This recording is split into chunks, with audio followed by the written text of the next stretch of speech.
நான் 12th முடிச்சிருக்கேன். Next வந்து பிஏ இங்கிலீஷ் படிக்கலாமா? தமிழ் மீடியத்தில் தான் ஃபுல்லாக படிச்சிருக்கேன் அப்படின்னு சொல்லி ஒருத்தவங்க கேட்டிருந்தாங்க. அவங்களுக்காக தான் இந்த வீடியோ பண்ணியிருக்கேன். ஃபஸ்ட்டு என்னோடய எக்ஸ்பீரியன்ஸ் ஒன்று சொல்லியிருந்தேன். நான் படித்து முடிச்சுட்டு வேலைன்னு சொல்லி தேடி ஆரம்பிக்கும்போது பார்த்திங்கன்னா, போன உடனே நான் ரிஜெக்ட் ஆகி வந்த ஸ்கூல் தான் நிறைய இருக்குது. ரீசன் என்ன அப்படின்னா, என்னோடய மீடியம் ஆஃப் இன்ஸ்ட்ரக்ஷன் தான். மீடியம் ஆஃப் இன்ஸ்ட்ரக்ஷன் தமிழ் அப்படின்னோடனே வேண்டாம் அப்படின்னு தான் சொல்லிடுவாங்க. இப்போ ரீசெண்டாக ஒரு 10 டேஸ்க்கு முன்னாடி கூட ஒரு அட்வர்டைஸ்மெண்ட் பார்த்தேன். அந்த ஸ்கூலில் வந்து டீச்சர்ஸ் வாண்டட்னு போட்டிருந்தாங்க. அதில் பார்த்திங்கன்னா இங்கிலீஷ் மீடியம் ப்ரிஃபர்டு அப்படின்னு போட்டிருந்தாங்க. ஸோ இப்படி தான் சுச்சுவேஷன் இருக்குது. நம்ம வந்து தமிழ் மீடியத்துலேருந்து படித்தது வந்து டிஸ்அட்வான்டேஜ் கிடையாது. பட் அதை எப்படி வந்து நம்மளோட ஸ்கில்லை வச்சு இம்ப்ரூவ் பண்ணி நம்ம அதை அட்வான்டேஜாக மாற்றிக்கிறோம் அப்படிங்கிறதுல தான் விஷயமே இருக்குது. ஸோ இந்த வீடியோவில் நீங்கள் +2 முடிச்சுட்டு நெக்ஸ்ட்டு ஒரு பிஏ இங்கிலீஷில் எந்த டிகிரி நீங்கள் எடுக்க போகிறீங்க அப்படின்னாலும் என்னென்ன பாயிண்ட்ஸ்லாம் நீங்கள் கன்சிடர் பண்ணணும் அப்படிங்கிறத பற்றி நான் இதில் சொல்லியிருக்கேன். என்னோடய எக்ஸ்பீரியன்ஸ் வச்சு நான் சொல்லியிருக்கேன், பாருங்கள். ஃபர்ஸ்ட் திங் என்ன அப்படின்னா, காலேஜ் சூஸ் பண்ணுறது. காலேஜ் வந்து வீட்டுக்கு பக்கத்தில் இருக்குது, இல்லை ஊருக்குள்ளே இருக்குது, இல்லை பக்கத்து இதில் இருக்குது அப்படி சொல்லிவிட்டு எந்த காலேஜுமே சூஸ் பண்ணாதீங்க. ஒரு நல்ல காலேஜாக பார்த்து நல்ல எக்ஸ்போஷர் கிடைக்கணும். நான் ஒரு டிகிரி தான் பண்ண போகிறேன், அதனால் பக்கத்தில் இருக்க காலேஜ் அப்படின்னு நினைக்காதீங்க. இந்த 3 இயர்ஸ் நீங்கள் போடுற எஃபர்ட்டு தான் உங்களோட நெக்ஸ்ட்டு கெரியர் வந்து டிசைட் பண்ணவே போகுது. உங்களோட நெக்ஸ்ட்டு ஒரு 40 இயர்ஸ்க்குள்ள கெரியர் வந்து எதில் இருக்குது அப்படின்னா, இந்த 3 இயர்ஸ் கோர்ஸில் தான் இருக்குது. முன்னாடி வந்து டிகிரி படிச்சிருந்தாலே போதும் அப்படி இருந்துச்சு. இப்போ வந்து எல்லாருமே வந்து ஸ்ட்ராங்காக சப்ஜெக்ட் நாலேஜ் இருக்கா அப்படிங்கிறத வந்து எல்லா ஃபீல்ட்லையுமே செக் பண்ண ஆரம்பிச்சிட்டாங்க. ஸோ அதனால் இந்த 3 இயர்ஸ் வந்து நல்ல காலேஜில் உங்களுக்கு எக்ஸ்போஷர் கிடைக்கிற மாதிரி ஒரு காலேஜை வந்து நீங்கள் சூஸ் பண்ணுங்கள். ஸோ ஃபஸ்ட்டு வந்து காலேஜ் தான் ஃபஸ்ட்டு. ஸோ அது எவ்வளோ தூரமாக இருந்தாலும் பரவாயில்ல, அட்ஜஸ்ட் பண்ணிவிட்டு ஒரு 3 இயர்ஸ் போகிற மாதிரி பார்த்துக்கோங்க. நம்மளுக்கு வந்து எக்ஸ்போஷர் தான் it's very important. So second என்னென்னா சப்ஜெக்ட் நாலேஜ். இந்த 3 இயர்ஸில் உங்கள் சப்ஜெக்ட் நாலேஜை நல்லா இம்ப்ரூவ் பண்ணிக்கோங்க. ஏன்னா இப்போ எந்த இன்டர்வியூ போனாலும், என்ன டிகிரி என்ன வேலை அப்படின்னாலும் சப்ஜெக்ட் நாலேஜ் இருக்கா அப்படிங்கிறத வந்து அவங்க செக் பண்ணுறாங்க. ஸோ எனக்கு போனதை வச்சு நான் சொல்கிறேன். So I can understand what do they expect from me, from their questions, from their analysis method.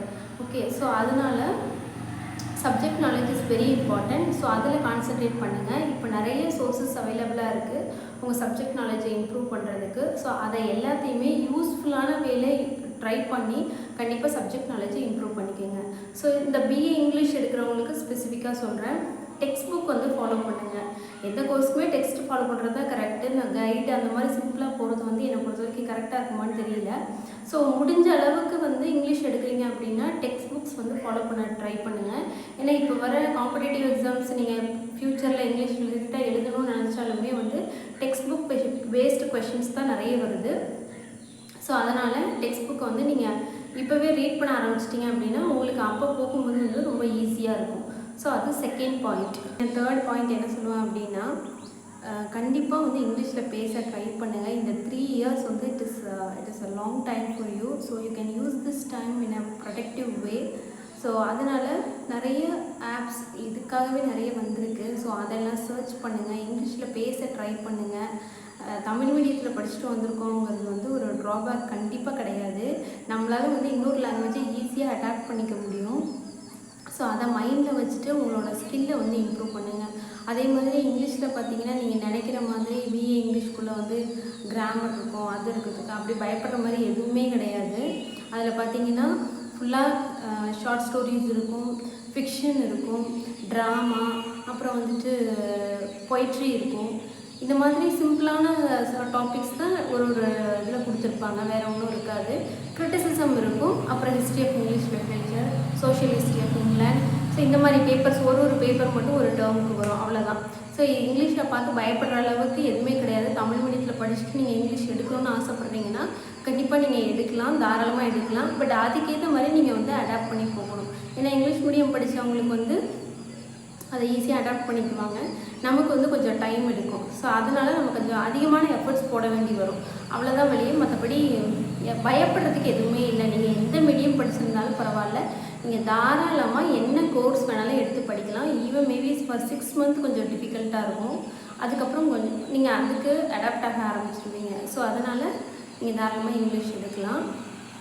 இப்போ நீங்கள் இங்கிலீஷ் முடிச்சிருக்கீங்க அப்படின்னா உங்களுக்கு வந்து இப்போ வந்து கரண்ட்லி பார்த்தீங்கன்னா நிறைய ஜாப் வேக்கன்சிஸ் வந்து அவைலபிளாக இருக்குது. இந்த சோஷியல் மீடியாலே பார்த்தீங்கன்னா கான்டென்ட் க்ரியேட்டர் பண்ணலாம், இல்லை நீங்கள் கான்டென்ட் வந்து எழுதி கொடுக்கலாம், இல்லை அதை எடிட் பண்ணி கொடுக்கலாம், ஸ்கிரிப்ட் எழுதி கொடுக்கலாம். ஸோ இந்த மாதிரி இந்த டிஜிட்டல் ஓரியன்டாகவே ஜாப்ஸ் நிறைய அவைலபிள் இருக்குது.